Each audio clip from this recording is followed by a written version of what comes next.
Ten Commandments number 5. Honor your father and your mother.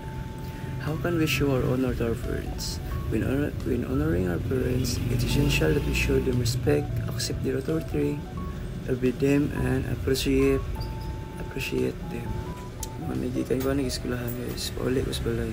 Ano itong buhatan is mo-bless. Ang pag-bless mo ang pinaka-basic nga papakita o respeto sa itong ginikanan. Sa tira, nangisikot si mama na ako, nga mangahoy ka na siya.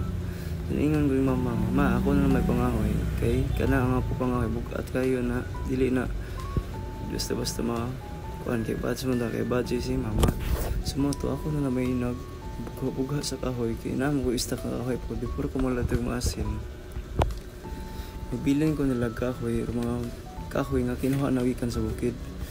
Para inikulit na ako, nakibuga ko. Mga na niya ako, nabuga nga kahoy. Actually, kanina na may nabilin kaya ang bahan kipang sulod na pag humanang buka kahoy, gisugo na po ko ni mama kung magluto o sudaan. Kaya na ami sudaanan pa nami kanon karong ba nito.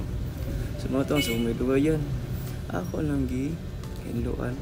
Para ako lang panitan ang maong hotdog. Para masugdan na ako luto. So mga nang gitagsa-tagsa na ako panit. Kahit medyo gahit mo, iputangan sa ng tubig. Para dili na mahagot ang ginikanan. Kita na mo isip anak, ilagko naman ta. Kita na mo kung ano nga obligasyon. Kaya syempre, rin makapahuway pala sila. Di kay puro na laman sila. Puro na laman sugo nila. Magpasugo po kay anak man ta. Adi anak, isugdan na nagprito mga hotdog. Sa diri, samtang nagprito ko hotdog diri. Hindi ko si mama na, anak, kami mag-fried rice roll. Sakto, kaya napag may mga bahaw. Karon, pagtao na ko man nagluto. Magpaano po taron, mag-fried rice po taron. Kaya may suko sa itong mama. Siyempre, naman dito sa kuhan lang nga, obedient lagi. Sa mga nani. Ano may dugayan? Di-adi, nagayad ito mga panakot para sa atong fried rice nga request ni mother.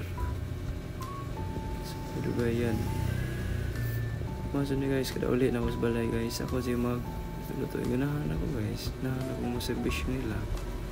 At nagkasugdan ako ang fried rice na ako. Sayang po ng bahaw. Ingon sa pamana mo. Ang sayang po ng bahaw daw. Dili na mo makaon. Sumana na guys. Sumana ang fried rice guys. Hadi na. Doon man may pangaon dire. Sumana po ni ang appreciate nila. Dili ra kaya ako mama ra papa, nana tanang pamilya. Nang connected sa pamilya na mga ate, pagmangkon. Muna ang pag-appreciate sila mga presents. Number 1 na guys, kada kaon guys, dami sa dog magkuban mo tanan. Bahala gulay tarong sudan basta kay kompleto laman ng presensya sa mga ginikanan o ng pamilya. Lipay, dako na kayo ng kalipay sa isip sa pamilya guys. Pero mata sa Ginoo, mag-usag pangaon ang usa ka pamilya. Sa liyang hapitay namin ng mga kaon, nisigot sa kumana ko mga anak, pwede ba magpaputol ang buhok niya? Ayun ko mama, sige maway problema naman, putol mo na yung buhok. Kana pa ba noong di na ka makabayad sa gawas? Isa ba guys, ganahan din mama guys nga ako puputol sa buhok kay kuno topong kuno or sa isa pa makasave ko ng kwarta pambayad. Ako pa na yung usa namang banding sa akong mama.